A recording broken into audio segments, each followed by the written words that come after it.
मोदी जी ने गारंटी दी थी 15 लाख रुपए हर एक के अकाउंट में जमा कराएंगे, वो उन्होंने नहीं कराए। मोदी जी ने गारंटी दी थी हर साल 2 करोड़ रोजगार तैयार किए जाएंगे, वो उन्होंने नहीं किए। मोदी जी ने गारंटी दी थी स्वामीनाथन रिपोर्ट लागू करके उसके हिसाब से किसानों को फसलों के दाम दिए जाएंगे, उन्होंने प्रधानमंत्री बनने के बाद इसको खारिज कर दिया कि मैं नहीं करूंगा।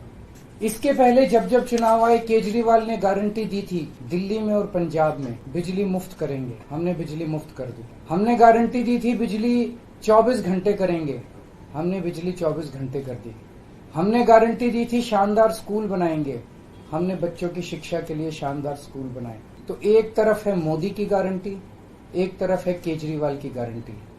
मोदी की गारंटी का हम देख चुके हैं कि मोदी की गारंटी यकीन करने का लायक नहीं है। कोई भी देश तब तक तरक्की नहीं कर सकता जब तक उसके हर बच्चे को अच्छी शिक्षा का इंतजाम ना कर दिया जाए।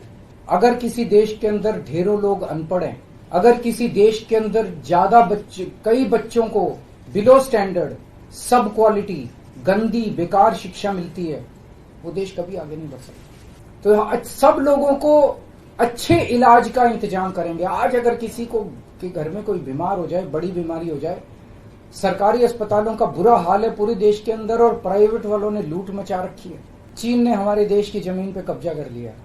हमारी केंद्र सरकार से जब भी पूछा जाए वो कहते हैं कोई नहीं आया, कुछ नहीं हुआ। सब जानते हैं, पूरी दुनिया जानती है, सैटेलाइट का जमाना है, सबके पास तस्वीरें हैं कि किस तरह से चीन ने हमारी सरजमी के ऊपर घुस के और उसके हमारी जमीन के ऊपर कब्जा कर लिया। जुठलाने से समस्या का समाधान नहीं होगा, लोगों से छुपाने से समस्या का समाधान नहीं होगा।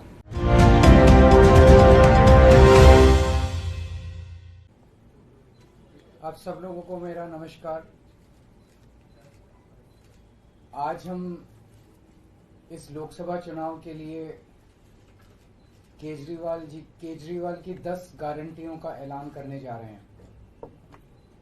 मैं समझ सकता हूं कि आप लोग कहेंगे कि चुनाव तो शुरू हो चुके हैं, बहुत लेट है, हम मानते हैं, लेकिन मेरी गिरफ्तारी की वजह से इसमें थोड़ी सी देरी हुई है। अभी भी कई चरण चुनावों के बाकी हैं। वैसे तो ये गारंटियां केजरीवाल की गारंटी के नाम से जारी की जा रही हैं। मैंने अपने इंडिया गठबंधन के दूसरे साथियों से इसके बारे में अभी चर्चा नहीं की है, लेकिन जिस किस्म की गारंटी है, मेरा विश्वास है कि इंडिया गठबंधन के किसी भी सदस्य को इसके बारे में परेशानी नहीं होगी।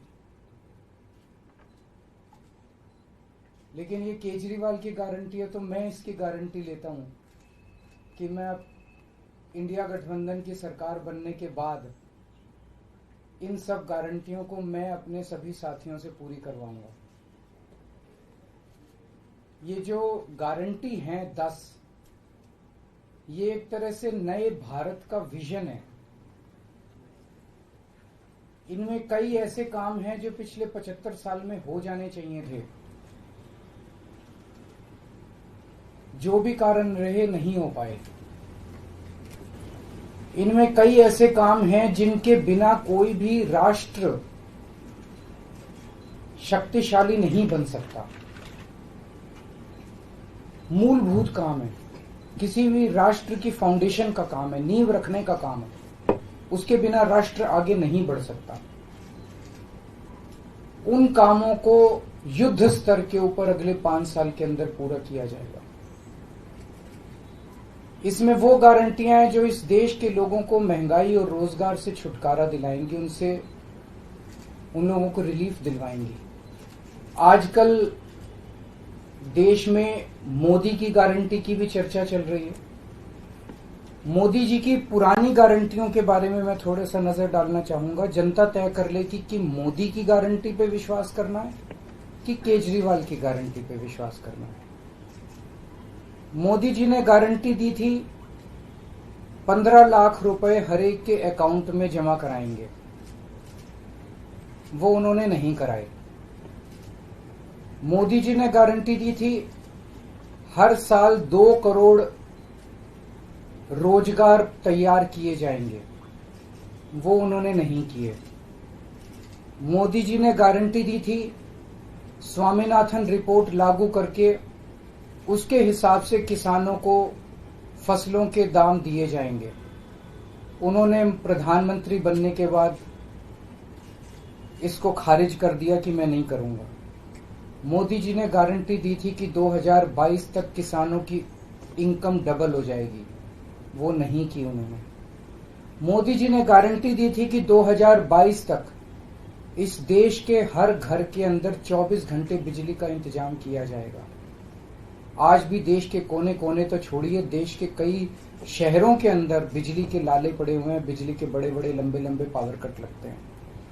मोदी जी ने गारंटी दी थी कि 15 अगस्त 2022 तक साबरमती और बॉम्बे के बीच में बुलेट ट्रेन चालू की जाएगी। अभी तक बुलेट ट्रेन का दूर दूर तक कोई नामो निशान नहीं है। मोदी जी ने गारंटी दी थी 100 स्मार्ट सिटीज बनाई जाएंगी। अब तो शायद ये प्रोजेक्ट ही खत्म हो गया, कोई स्मार्ट सिटीज। इस तरह की ढेरों गारंटी दी थी जो कि कोई गारंटी पूरी नहीं हुई।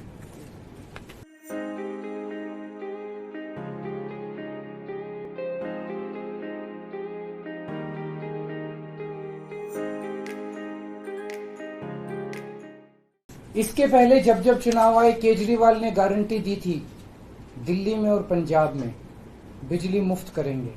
हमने बिजली मुफ्त कर दी। हमने गारंटी दी थी बिजली 24 घंटे करेंगे। हमने बिजली 24 घंटे कर दी। हमने गारंटी दी थी शानदार स्कूल बनाएंगे। हमने बच्चों की शिक्षा के लिए शानदार स्कूल बनाए। हमने गारंटी दी थी मोहल्ला क्लिनिक बनाएंगे। हमने जितनी गारंटी दी थी सारी गारंटी पूरी की। तो एक तरफ है मोदी की गारंटी, एक तरफ है केजरीवाल की गारंटी। मोदी की गारंटी का हम देख चुके हैं कि मोदी की गारंटी यकीन करने का लायक नहीं है। और अब तो अगली साल चूंकि मोदी जी रिटायर होंगे, तो उनकी रिटायरमेंट के बाद मोदी की गारंटी कौन पूरी करेगा, इसका भी कोई वो नहीं है। और केजरीवाल की गारंटी, केजरीवाल यही है, कहीं नहीं जा रहा, तो केजरीवाल की गारंटी पूरी करने की गारंटी केजरीवाल लेता है। 10 गारंटी क्या है, मैं एक एक करके बताता हूं। सबसे पहली गारंटी है देश के अंदर 24 घंटे बिजली का इंतजाम करेंगे। कैसे करेंगे? हमारे देश में 3 लाख मेगावाट बिजली प्रोड्यूस करने की क्षमता है, कैपेसिटी है। देश की पीक डिमांड, गर्मियों के अंदर पीक डिमांड, देश की सबसे ज्यादा डिमांड होती है 2 लाख मेगावाट। तो आज हमारा देश जितनी बिजली पैदा कर रहा है, पैदा कर सकता है, जितनी डिमांड है उससे कहीं ज्यादा बिजली पैदा करने की हमारी क्षमता है। लेकिन मेरे घर के अंदर फिर भी पावर कट लग रहे हैं। क्यों? मैनेजमेंट खराब है। दिल्ली में भी यही हाल था, पंजाब में भी यही हाल था। बिजली तो थी लेकिन मैनेजमेंट खराब था। हमने मैनेजमेंट ठीक करके दिल्ली में भी 24 घंटे बिजली का इंतजाम किया, पंजाब में भी किया, देश में भी करके दिखा सकते हैं क्योंकि हमें एक्सपीरियंस है। देश के गरीब लोगों को बिजली मुफ्त दी जाएगी। दिल्ली में करके दिखाई, पंजाब में करके दिखाई, पूरे देश के अंदर फ्री कर सकते हैं। 1.25 लाख करोड़ रुपए का खर्चा आएगा। एक ही कैलकुलेशन करके लाया हूं मैं हवा में गारंटी नहीं देता। केजरीवाल की गारंटी एक ब्रांड है मार्केट के अंदर। अगर हम कुछ बोलते हैं तो वो पूरी करते हैं। तो 1.25 लाख करोड़ रुपए का खर्चा आएगा। 1.25 लाख करोड़ रुपए हम इंतजाम करेंगे। 1.25 लाख, उसके अंदर पूरे देश के गरीबों को 200 यूनिट बिजली मुफ्त मिल सकती है। आज भी हमारे देश के गरीब लोगों को ये बिजली की पहली गारंटी थी। दूसरी गारंटी है शिक्षा की। कोई भी देश तब तक तरक्की नहीं कर सकता जब तक उसके हर बच्चे को अच्छी शिक्षा का इंतजाम ना कर दिया जाए। अगर किसी देश के अंदर ढेरों लोग अनपढ़ हैं, अगर किसी देश के अंदर ज्यादा बच्चे, कई बच्चों को बिलो स्टैंडर्ड, सब क्वालिटी, गंदी बेकार शिक्षा मिलती है, वो देश कभी आगे नहीं बढ़ सकता। आज हमारे देश के अंदर सरकारी स्कूलों का बुरा हाल है। 10 लाख सरकारी स्कूलों के अंदर 18 करोड़ बच्चे पढ़ते हैं जिनका कोई भविष्य नहीं है। दिल्ली के अंदर हमने करके दिखाया, पंजाब के अंदर करके दिखाया। देश के सारे सरकारी स्कूलों को शानदार बनाएंगे, अच्छे बनाएंगे, प्राइवेट स्कूलों से भी बेहतर बनाएंगे। और इस देश के अंदर पैदा होने वाले हर बच्चे के लिए चाहे वो अमीर का बच्चा हो चाहे गरीब का बच्चा हो, अच्छी, शानदार और फ्री शिक्षा का इंतजाम किया जाएगा। अगर आप अमीर हैं, अपने बच्चे को प्राइवेट में भेजना चाहते हैं, भेजिए, लेकिन आप अगर सरकारी स्कूल में अपने बच्चे को भेजते हैं तो प्राइवेट स्कूल से किसी 1% भी कम नहीं होगी उस शिक्षा की क्वालिटी। ऐसी शिक्षा का इंतजाम गांव-गांव के कोने कोने, देश के कोने कोने में अच्छी शिक्षा का इंतजाम करेंगे। दिल्ली में किया, पंजाब में किया, हमें करना आता है, हमारी नीयत है। हम ये काम आजादी के वक्त हो जाना चाहिए था, लेकिन नहीं हुआ। देर आए दुरुस्त आए, आजादी के 75 साल बाद भी हो गया तो बहुत अच्छी बात है। इस काम को करने के लिए 5 लाख करोड़ रुपए लगेंगे।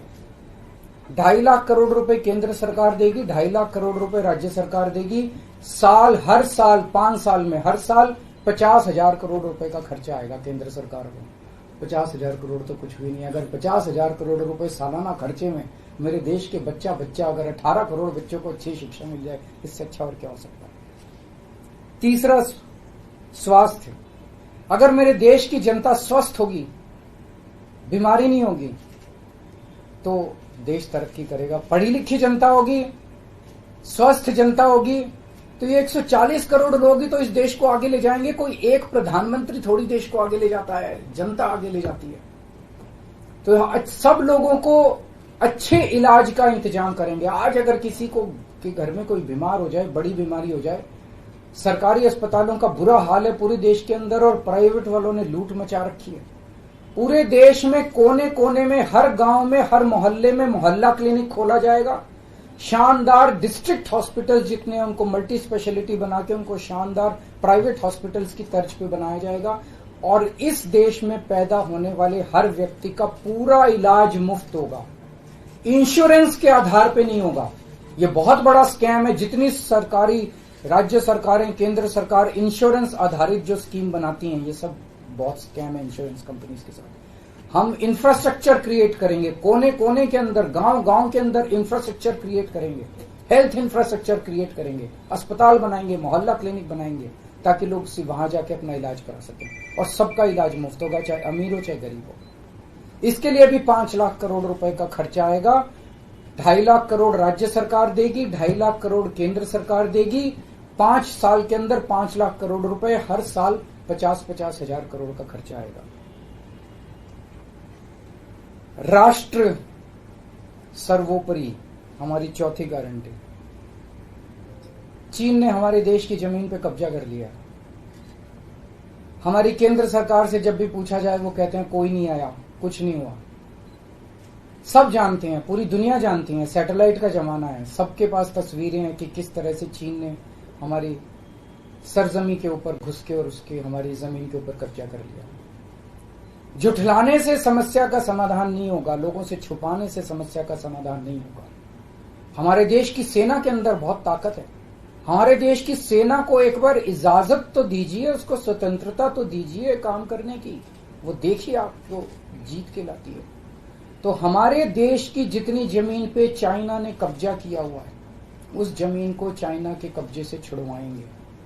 इसके लिए एक तरफ डिप्लोमेटिक लेवल पे एफर्ट्स किए जाएंगे और सेना को पूरी स्वतंत्रता दी जाएगी कि वो इसके बारे में जो कदम उठाना चाहे कदम उठा सकती है।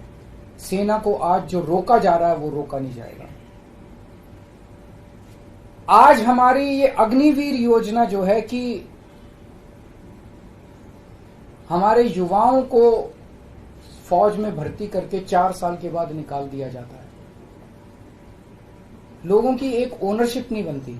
4 साल के बाद अगर आप निकाल देंगे तो एक तरह से हम सेना को सबसे कटिंग एज लेवल के ऊपर हम कमजोर कर रहे हैं। ये अग्निवीर योजना सेना के लिए भी बहुत हानिकारक है और जो बच्चे युवा हमारे अग्निवीर बन के जा रहे हैं वो लोग भी बहुत त्रस्त हैं। अग्निवीर योजना को बंद किया जाएगा। जितने बच्चों को अभी तक अग्निवीर में शामिल किया जाए उनको पक्का डिक्लेयर किया जाएगा। उनको पक्का राष्ट्रीय सम्मान भी नहीं मिलता संस्कार के समय, तो उनको पक्का किया जाएगा, उनको पक्का डिक्लेयर किया जाएगा। और सेना के अंदर ये ठेकेदारी के ऊपर एक तरह से कच्चे में अग्निवीर तो कच्ची नौकरी हुई ना, कच्ची नौकरी ये बंद की जाएगी और वापस पक्के के अंदर बच्चों को लिया जाएगा। और सेना को ये अग्निवीर योजना लाए थे क्योंकि केंद्र सरकार का मानना था कि सेना के ऊपर उनकी तनख्वाह और उनकी पेंशन के ऊपर पैसा ज्यादा खर्च हो रहा है। सेना के ऊपर, उस देश की सुरक्षा के ऊपर जितना पैसा खर्च करने की जरूरत है उतना पैसा खर्च किया जाएगा। देश की सुरक्षा के साथ खिलवाड़ नहीं किया जा सकता। छठी गारंटी किसानों के लिए, किसानों को आप इज्जत की जिंदगी दे सकते हैं अगर आप उनको उनकी फसलों के पूरे दाम दे दें। किसान कोई भीख नहीं मांग रहा, किसान अपना हक मांग रहा है। किसान अपनी बारिश में, धूप में मेहनत करके और अपनी फसल उगाता है, और उसके बाद जब उसको फसलों के पूरे दाम नहीं मिलते तब वो अपने ऋण नहीं चुका पाता, आत्महत्या करने के लिए मजबूर होता। अगर आप उसकी फसलों के दाम सुनिश्चित कर दें तो किसान को आपसे कोई फेवर नहीं चाहिए। स्वामीनाथन रिपोर्ट के आधार के ऊपर किसानों को उनकी फसलों के सभी फसलों के पूरे दाम एमएसपी के आधार पर पूरे दाम दिलवाए जाएंगे।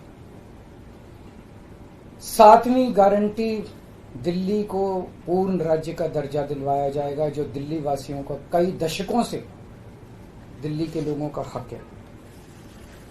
बेरोजगारी, आज पूरे देश का युवा बेरोजगारी से त्रस्त है। इसके लिए हमने बहुत डिटेल्ड प्लानिंग की है। हमारे मंत्रियों ने, हमारी टीम ने बैठ के, सब लोगों ने बैठ के कि 1 साल के अंदर 2 करोड़ रोजगार का इंतजाम किया जाएगा ताकि हमारे युवकों को बेरोजगारी से निकाला जा सके। ये प्रोडक्टिव और इफेक्टिव एम्प्लॉयमेंट होगी। भ्रष्टाचार, बीजेपी की वॉशिंग मशीन को चौराहे के ऊपर खड़ा करके तोड़ा जाएगा। बीजेपी की वॉशिंग मशीन इस देश का भ्रष्टाचार का सबसे बड़ा कारण है। सबसे बड़ा सोर्स जो है वो बीजेपी की वॉशिंग मशीन है। ईमानदार लोगों को जेल भेजने और बेईमानों को संरक्षण देने की आज जो मौजूदा व्यवस्था है, इस व्यवस्था को समाप्त किया जाएगा। दिल्ली और पंजाब में जिस तरह से हमने भ्रष्टाचार पे, दोनों लेवल पे, छोटे लेवल का भ्रष्टाचार और बड़े लेवल का भ्रष्टाचार, हमने जो वार किया है, उसी लेवल पे इफेक्टिव तरीके से पूरे देश को भ्रष्टाचार से निजात दिलवाई जाएगी। और 10वीं और आखिरी गारंटी व्यापारियों के लिए, अगर किसी देश के अंदर व्यापारी और उद्योगपति खुल के व्यापार नहीं कर सकते, अपने व्यापार को नहीं बढ़ा सकते, तो वो देश कभी तरक्की नहीं कर सकता। उस देश के अंदर कभी जॉब्स पैदा नहीं हो सकते। और ये डेटा बताता है कि पिछले 8-10 साल के अंदर इस देश के 12 लाख हाई नेटवर्थ इंडिविजुअल्स, बड़े बड़े अमीर लोग इस देश के अंदर व्यापार और उद्योग बंद करके विदेशों में चले गए हैं, क्योंकि इस देश के अंदर आतंक मचा रखा है सरकार, केंद्र सरकार ने, उन लोगों को डराने का, धमकाने का। जीएसटी को पीएमएलए से बाहर किया जाएगा, जीएसटी का सरलीकरण किया जाएगा, सारी प्रशासनिक और लीगल व्यवस्थाओं को सरलीकरण किया जाएगा, और एक ऐसी व्यवस्था की जाएगी कि अगर इस देश के अंदर कोई सही तरीके से व्यापार करना चाहे तो वह व्यापार कर भी सकता है, उद्योग खोल भी सकता है, ज्यादा परमिशंस की जरूरत नहीं होगी, और बड़े स्तर के ऊपर हम व्यापार को और उद्योग को, हमारा टारगेट चाइना को पीछे छोड़ना है, जो आज इस दुनिया के अंदर इसमें व्यापार में और उद्योग में और प्रोडक्शन में बहुत आगे है। हमारा कंपटीशन उनके साथ है। तो इसके लिए सभी व्यापारियों को, उद्योगपतियों को आगे बढ़ने का मौका दिया जाएगा। ये हम लोगों की 10 गारंटी है और मजबूत गारंटी है, और मैं समझता हूं कि देश को इन सब उससे तरक्की मिलेगी। अगर आपके कोई प्रश्न है तो। वॉशिंग मशीन वाली बात कही, तो क्या इसका मतलब है कि जो कार्रवाई हो रही है वैसी कार्रवाई आप लोग करेंगे? नहीं, हम कह रहे हैं वॉशिंग मशीन तोड़ेंगे।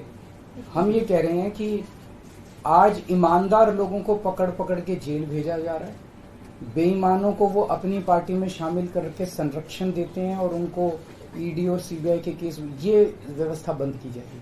जो असली बेईमान है, जिन्होंने असली में बेईमानी की है, उन लोगों को पकड़ा जाएगा। इस तरह से पॉलिटिकल तरीके से विक्टिमाइजेशन बंद किया जाएगा। प्रधानमंत्री की उम्र को लेकर जो बात थी, उसमें गृह मंत्री का बयान है, उन्होंने कहा कि जो भाजपा के कानून में ऐसी बात नहीं लिखी हुई है और देश भर के लोग चाहते हैं उत्तर से दक्षिण तक कि नरेंद्र मोदी प्रधानमंत्री। देखिए, कल मैंने बोला था कि, मैंने क्या बोला था, 2014 में प्रधानमंत्री जी ने खुद ने कानून बनाया था, अपने नियम बनाए थे बीजेपी के लिए कि 75 साल की उम्र होने पे भारतीय जनता पार्टी के अंदर उनको कोई भारतीय जनता पार्टी अपने किसी भी नेता को किसी तरह की कोई जिम्मेदारी नहीं देगी और उनको रिटायर किया जाएगा। उस नियम के आधार पे आडवाणी जी को रिटायर किया गया, मुरली मनोहर जोशी जी को रिटायर किया गया, सुमित्रा महाजन जी को रिटायर किया गया, यशवंत सिन्हा जी को रिटायर किया गया, रीता बहुगुणा जोशी जी को रिटायर किया गया, संतोष गंगवार जी को, कई लोगों को रिटायर किया गया, यशवंत सिन्हा जी को रिटायर किया गया। तो कल जब मैंने कहा कि उस नियम के हिसाब से 17 सितंबर 2025 यानी कि अगले साल प्रधानमंत्री जी जब 75 साल के हो जाएंगे तो वो भी रिटायर हो जाएंगे। जब मैंने ऐसे कहा तो कल मैंने देखा कि बीजेपी के बहुत सारे नेताओं ने ये कहा कि वो नियम 75 साल वाला मोदी जी के ऊपर लागू नहीं होता। तो मैं समझता हूं कि जब भी ऐसा कुछ होता है, जब किसी पार्टी के सबसे बड़े नेता के ऊपर कोई टिप्पणी की जाती है तो जाहिर तौर पे उनकी पार्टी के लोग उनको उनके समर्थन में बोलते हैं। लेकिन मैं समझता हूं कि प्रधानमंत्री जी ने कुछ नहीं बोला। अभी उनकी पार्टी के नेता कह रहे हैं कि नहीं, हम उनको रिटायर नहीं होने देंगे, ये उनकी भावना है, उनके पार्टी के नेताओं की भावना है। प्रधानमंत्री जी ने जो नियम बनाया जिसके तहत आडवाणी जी को रिटायर किया गया, मैं समझता हूं कि प्रधानमंत्री जी किसी भी हालत में उस नियम को अपने ऊपर लागू होने से नहीं रोकेंगे। वो ऐसा नहीं कहेंगे कि उस जिस नियम में आडवाणी जी रिटायर हुए मैं उस नियम पे अपने ऊपर नहीं, या तो प्रधानमंत्री जी कह दें कि वो नियम अब मेरे ऊपर लागू नहीं होगा, आडवाणी जी के लिए बनाया था वो, या तो वो कह दें। लेकिन मैं नहीं समझता कि प्रधानमंत्री जी ऐसा कहेंगे। तो जाहिर तौर पे बाकी नेता सारे सपोर्ट कर रहे हैं उनको, लेकिन प्रधानमंत्री जी तो रिटायर होंगे। वो ऐसा, मेरी गुजारिश ये है कि प्रधानमंत्री जी ये बता दें कि उनका सक्सेसर कौन होगा, नहीं तो आपस में मारकाट मचेगी उनके अंदर। दूसरी चीज, एक और चीज है, कल मैंने जो कहा कि वन लीडर वन नेशन का जो वन नेशन वन लीडर का जो उनका वो आइडिया चल रहा है, उसके तहत एक तरफ वो विपक्ष के सारे नेताओं को जेल भेज रहे हैं और अपनी सारी पार्टी के सारे नेताओं की राजनीति खत्म कर रहे हैं। शिवराज सिंह चौहान जी की, वसुंधरा राजे की, डॉक्टर रमन सिंह को राजनीति से गायब खत्म कर दिया, खट्टर साहब को कर दिया।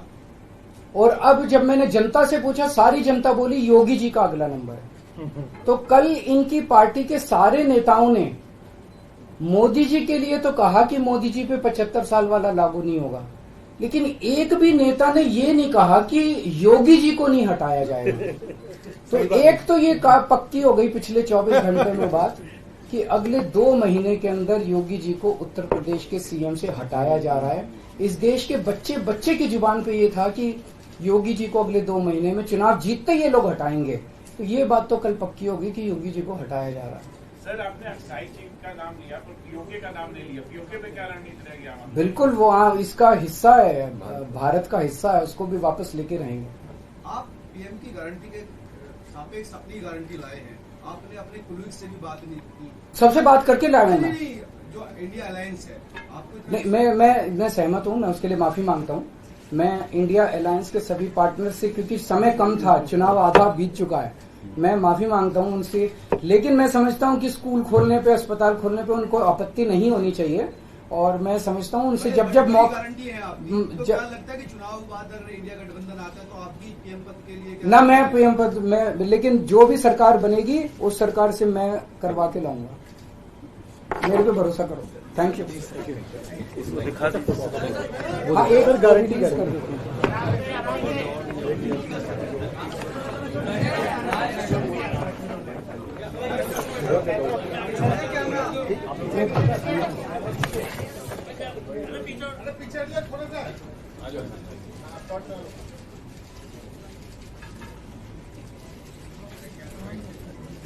Thank you.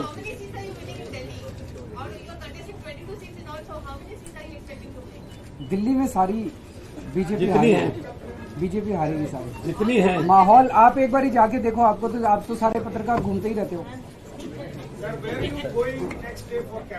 आज शाम को 2 जगह जा रहा हूँ, मोती नगर और दिल्ली से बाहर। अभी जो फिक्स हुआ है, क्या क्या है बता दो। बिहार में महाराष्ट्र 17 तारीख को है, 16 तारीख को रांची है शायद, पंजाब उसके बाद है 16 तारीख को सुबह रांची है, शाम को पंजाब है, 15 तारीख को लखनऊ है, और भी बन रहे हैं अभी। Sir, will you be PM if India Alliance getting power? Akash.